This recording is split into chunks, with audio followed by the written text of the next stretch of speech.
Here, my name is Mr Gant, and I was watching the film earlier and doing the presentation of the film, and my heart just went out for this kid, Alonzo. Remember, he had no prior record. No prior record. One incident, even 13 years or 15 years old. What happened to his life the day before he went to get that gun in that shop at the little convenience store? But what happened to him? What he went through, what he was experiencing, his life at home, those things matters. Those things matter. When you had no prior record at all. He wasn't a bad kid. He wasn't a devilish kid or a physical, harmful kid who hurt people. No prior record. That's the sad part of the whole thing, in my opinion. We went beyond that the new law in California is great because of the attorney and years gone by in our county. A kid young as 9 years old can be interrogated without his parents there. Without the parents there. 9 years old. They can plead at 10 years old without parents even being around, being involved in the process. They can plead at 9 or 10 years old in this state. Now, talking about an attorney being around with them when they plead. Their parents sometimes aren't there when they talk to a police officer in Florida. So California has a great law in California. 15 years old, they have an attorney around when they interrogated. That's a great thing in California. Also, I think the problem is the one issue we need to look at is whose children are they? There's a group of probably people concerned about juvenile justice, with the same bent about children going through the system, with the same kind of heart about juvenile justice, but what we hear. But whose children are they getting locked up? Majority are black children, black youth that get locked up more proportionally than white kids are. And it's said that sometimes they're not my children, they're other people's children. But they're our children also. We need to spread that word because they're black children and not white children. It should make a difference. But y'all guys probably does it, but some people it does. We should talk about that issue freely and don't keep it a silent thing that we don't talk about. Because the children are our children. Which is because when they get out of this prison, they come back to us. If they don't go in the first place, and Dr. Rubin said they're better off they do better if they don't go to prison at that young age. Really important to talk about those kind of things more often than we do. And we'll talk about this later on, is the direct file in Florida, direct file, which the phrase is for. They're trying to get direct file for a kid in some instances without the judge being involved in the process.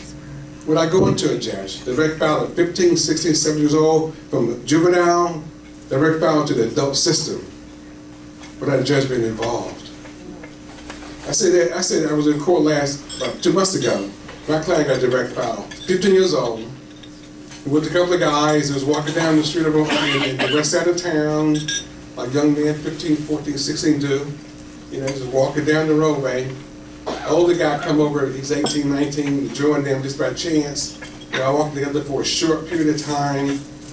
The older guy has a gun. These poor young guys don't have a gun. They're just walking, playing basketball. The older guy, some of his, something come to mind. He see a guy on the side of the road in an apartment complex walking, talking on the cell phone. He says, I'm gonna go and rob this guy. Y'all hold for a second, I'll be right back. He take out his gun. True story. He goes to the guy in the complex and says, giving you money. You got 4 guys that's walking with him, not knowing what's going to happen. And my client, unfortunately, was on the other between the 4 individuals. Two is on that side. My client and the guy with the gun was on the side close to the apartment complex. So the older guy said, I'm going to rob this guy. This guy said, give me your money. They're all right there. Because that client was close to the other side of the gully. And the victim said, well, these 2 guys did it. He was walking down the roadway, victim circumstance. And he went to court that they were arrested the day before. He got interrogated by the police officer, 15 years old, while his parents went around. The next day in court, he got direct file as an adult because of the gun. Direct file. No intervention, no discussion, no what happened that day, no investigation. Got direct file like that. So one thing I want to add before I say that, and when the law changes, we don't need we need sort of a moratorium, the right word, between when someone is charged with alleged committing a crime, the juvenile, and to be direct file. There needs to be some kind of period of investigation, some period that we can look at the truth of circumstance, some other variables other than the gun itself, have no prior record. I mean, situation that occurred at the time. Maybe some variable looked at those, having a gun alone is not enough to direct foul. And we need to put a stopgap in some kind of way to slow down the direct foul, in my opinion, because the state attorney has discretion to do that on a whim. All the time they do. And the last thing I said before I said that, and again, you know, the race thing, of course, is something is always around us, unfortunately. One day it may be like that, one day. But, you know, we need to talk about that issue. And the client, the other day, she's a white female, the kid had a black father, but she was raising her son. And did some crazy thing at the high school in town. They were with them, and she was still cool with them every time. They said that wait to be called, wait for their turn. And they weren't doing too well, so they hired me to help the little kid out through the system. And he said, well, you know, Mr. Gant, as I sit there and watch the process 3 or 4 times I've written the quote with my son, let me tell you, Mr. Gant, the black kids, they treat it worse than the white kids do. That's what she told me. Unsolicited. It's just, it came out of her mouth, and you shared it with me off the blink. So, you know, and I don't want to make it a racial thing. At this point in time, people are people.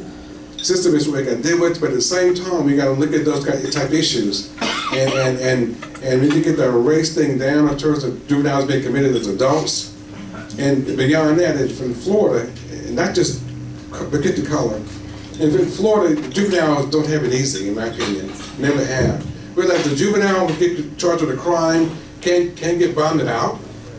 They'll commit armed robbery, or larceny, or theft, they get a bond, get a bondsman.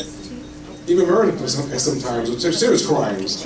A juvenile sometimes can't get a bond. They sit there at least 21 days at a time sometimes. They can't get bonds because juvenile doesn't have bond situations. So don't believe that people say juveniles have it easy. That is not true.